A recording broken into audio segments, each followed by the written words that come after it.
I'm on YouTube. I'm going to cut the 60-degree gibs on the brass for the mini lathe now. In my previous videos, I had to do some work to get this all set up, and now I'm actually going to cut them. If you'd seen before, I was using the Craftsman angle vise, and found out it's all out of whack. So I've got my oak jig here.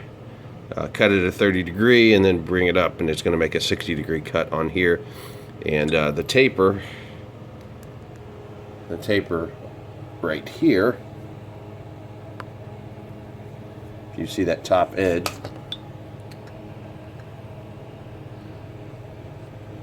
it gets wider over here, and when you come over to this side, it's narrower. And that was due to the Craftsman angle vise. So I've set this up, I've dial indicated it, and it's straight. And if I carry this across, I can get it down to flush here, but then over there's a gap. So I finally have this thing straight now. So I'm going to go ahead and cut my 60 degree here, and then I'm going to move over to here and cut it on the lower one. So I got a lighting issue I got to take care of. I'll be right back, and we'll go ahead and cut. All right, here we go.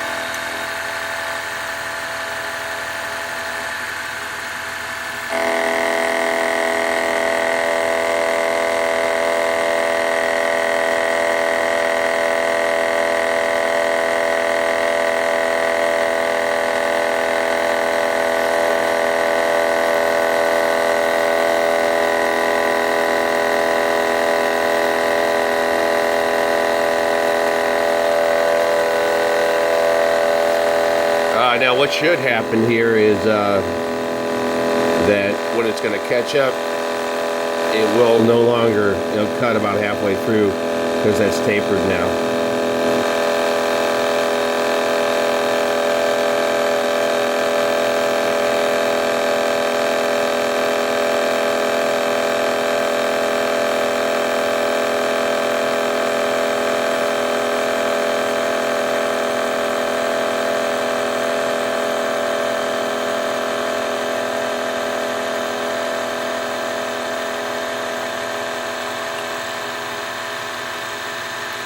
That's about what I suspected.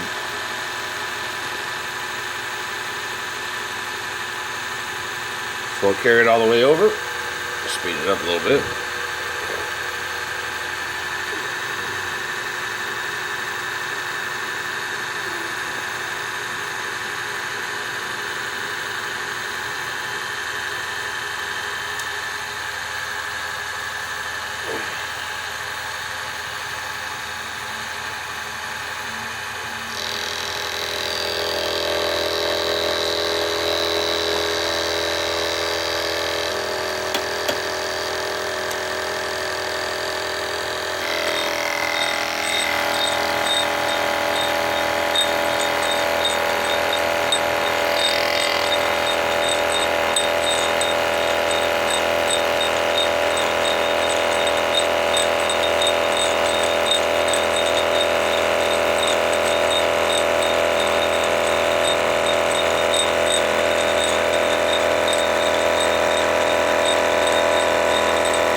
going to go ahead and cut this all the way down to the 60 degree, cut this angle all the way down, and then we'll come back and show you the final cut.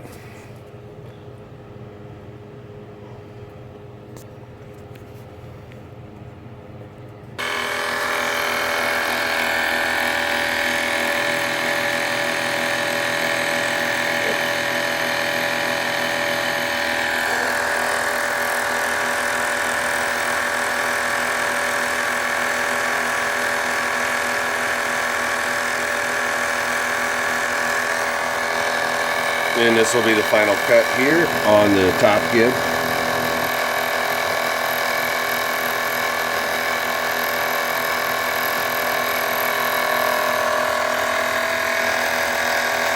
And we'll come back showing the finishing up of the bottom one.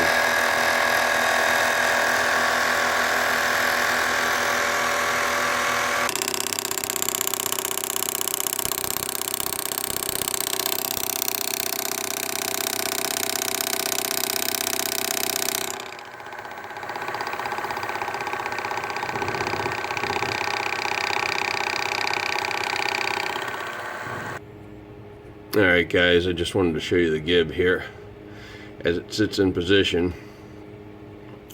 The angle's pretty good. You may see a little bit of curve there, and that's just because I haven't machined the underside yet. That's still the factory edge. I've only got this top edge and this edge here machined. So I will be affixing this to the other side and then milling down the correct thickness. The only measurements I've done now are the the degrees, but I'll have to start getting some precise measurements here for the width and the height, because it's a little tall right now and it's obviously a little wide. So I'm going to go finish cutting the second gib, the first angle here on the second gib, and I'll be back. All right, continuing up. Took a little break, took some lunch, took a nap. All right, so I've got the one side of the gib flat, and I've got one angle, and then I was using a piece of wood, and then I just had decided to go ahead and transfer the angle over to the aluminum because it gave me a little bit more rigid. And then, so what I did was went ahead and I measured the thickness of the gib of what it needs to be, 0.249, and then this is a little bit over 249 right now, and this is the back side of the gib. I said it was the factory edge, and so now I'm going to go ahead and affix the gib here and get my thickness correct. To the this is for the cross slide gib. I'll get my thickness correct, and then I'll come around and I'll get my width. So I'm going to go ahead and get this affixed and tighten down, and then I will get back to you. One thing I noticed about my cutters, these are just what these Chinese made, and with the table stopping is the fact that these edges are wearing out. I don't know if I'm cutting too fast or just cutting aluminum or brass. I want to go ahead and get, I got a carbide cutter for my lathe, which seems to hold up really well, and then when it's done you can just tell it's done. But these high-speed steel ones, man, they're disposable, and they're not cheap. I guess that set there over there, that was like $45 for the set. I'm not gonna move my camera, I don't think, but here, that set was $45, but my the big ones, now I know I was going pretty hard on steel with this one. Here, I'll see if I can get that in focus. It's in focus, out of focus. And you can see that one's pretty chewed up and rounded over there at the bottom one, and a little bit missing on the cutting surface there. Now I did that on steel, but this one's unusable. Now when I was cutting the brass earlier, I noticed this thing wasn't cutting that well, and so I guess if you look at this bottom edge here, which will only stay in focus for a second, it's kind of rounded over too. So I think I really want to go to carbide cutters most of the time. Although some guys said you're not supposed to use carbide on what, aluminum or something. I don't know. But, you know, spending the money for them and then them not working. But anyway, so I do have some larger ones. I'm not going to break them out. So I just went down to the next size down. I think it's 5/8. And I got my 4 flute here. And we're going to go ahead and bring this piece of brass down to point, what is it, 249. All right, and again, I'm just using super glue, and then when I want to take that off, I'll just put a piece of steel and bang it with a hammer. It'll pop off, and then you can just scrape the glue off. But it's a pretty quick fix, permanent, you know, instead of trying to work around it or screw it down or whatever. Anyway, so it's cutting a lot better with this one, as long as it lasts. Let's just see.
It's not cutting any material there. I'm going to speed it up a little bit.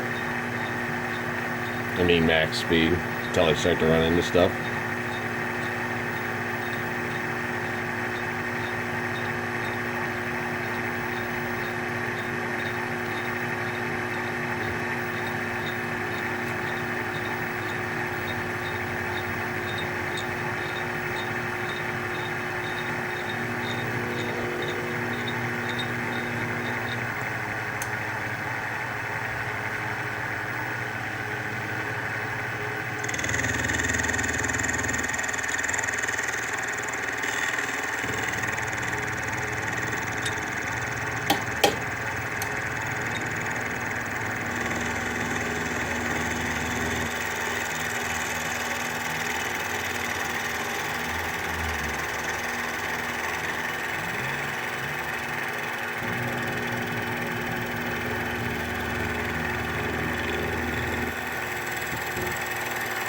All right, so I will continue this until I get this to the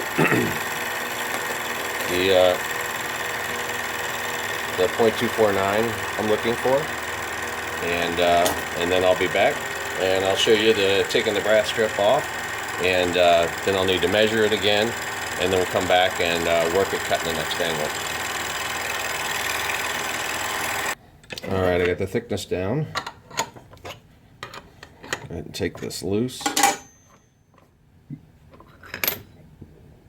Now I got to go ahead and separate it.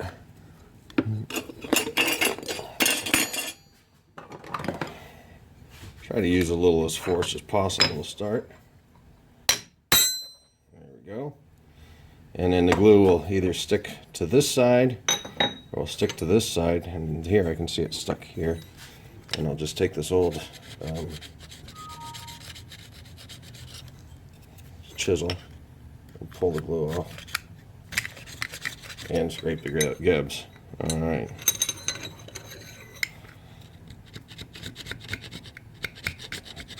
Anyway, you don't want to watch me do this, so I'll pause on that, and then we'll go ahead and fit it. All right, so here's the gib. I can see it's a little lower here than it is here, so you can see it gets higher up there in the back, and I've got, you know, extra. So if I line that up with the back, and I'll be going over the surface again to get it flat. I don't know if it's got a bow in it. I don't think it has a bow in it. I don't see one. But it fits in there pretty nice. I'm just rubbing it back and forth a little bit. You can just kind of, probably not with this reflection, but if you can see, this is where it's touching right there in the center. That's where it's riding, where it smoothed it out. So, but it still looks a little high. So the next step is to go ahead, and this is factory. I mean, this is the way that I got it. That's a wide space for a gib. You can see it right there. So I don't know if you'll be able to see all of this here. Maybe if I come over here a little bit, so you can kind of. The light's not great here. But you can kind of see back in there, right over there, you can see the mark, where the top of the mark will be. I pull it back a little bit. So I'm going to just transfer that mark over, and then I'll cut the other angle. And I'm pretty sure I'm going to have, like I said, flatten this out a little bit more, but I'm going to go ahead and get that angle going. And see if we'll fit it in there, and then we'll work on flattening it out.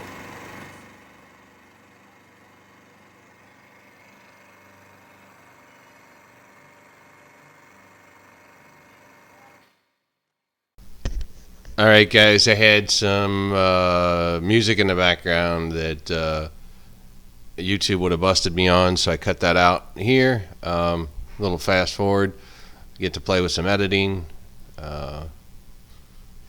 You really don't get the real effect, but anyway, hold on, I got like 2 more seconds to fill out.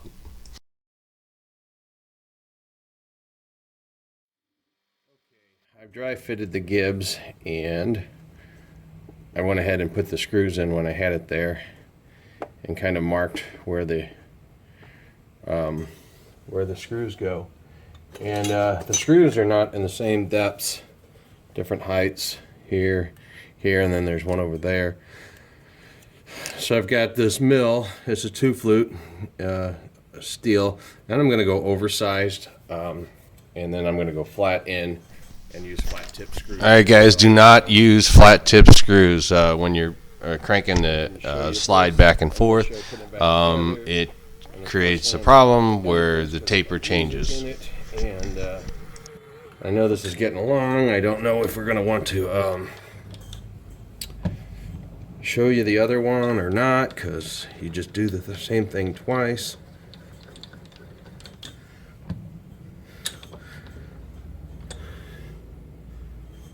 Let's see how well it goes. When I pried it up, I bent it a little bit, and I don't know whether to try to straighten it now or just put it in there and let it wear in.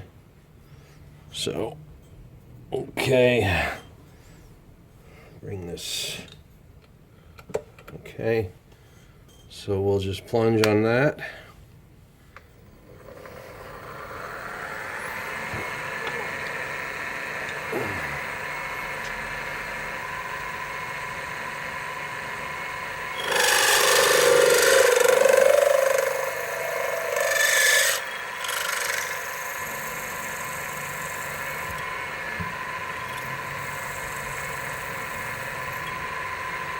Oh, look, it's got a little square divot in it that I get to knock out.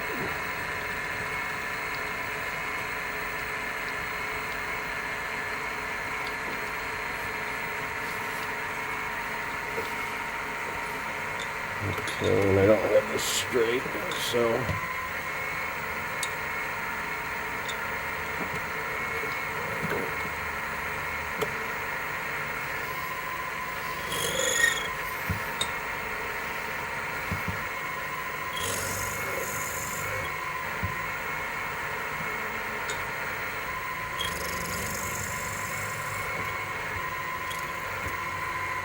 Okay.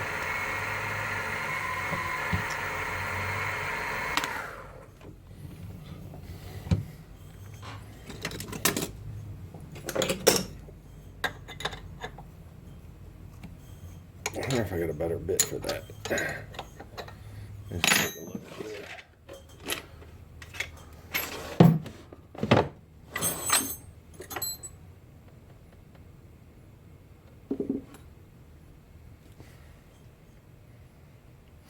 I'll try this one. Let me change it out.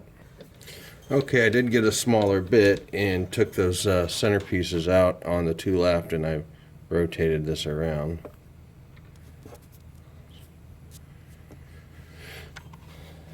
And I don't know how well this will work on a plunge cut because it really doesn't have very many facing teeth, or very much. There you go.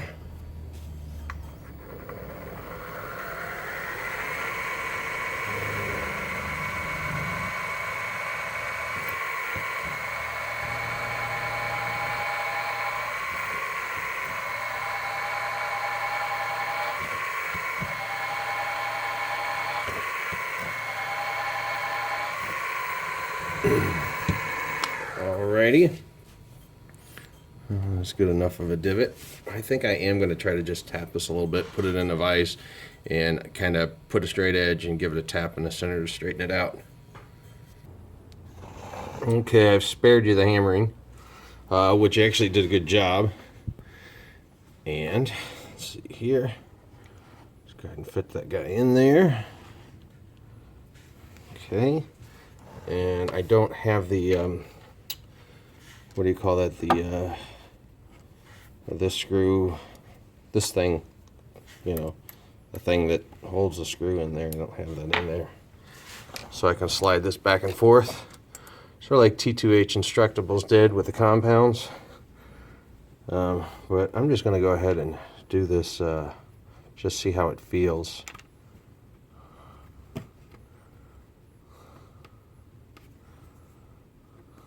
Okay.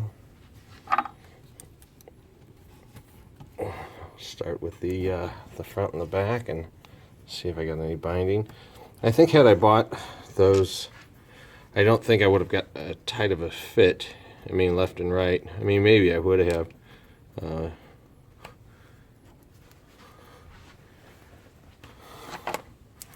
But pretty close here. So you can see that brass move up to the front as I'm tightening the screw. Okay. Oops. All right. Okay.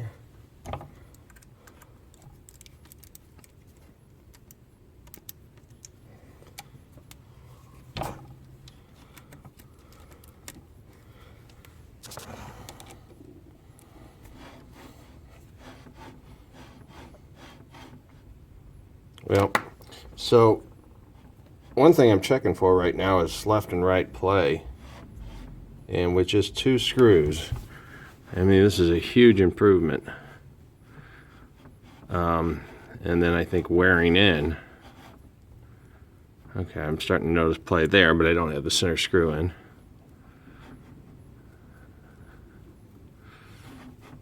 I'm not noticing any play there.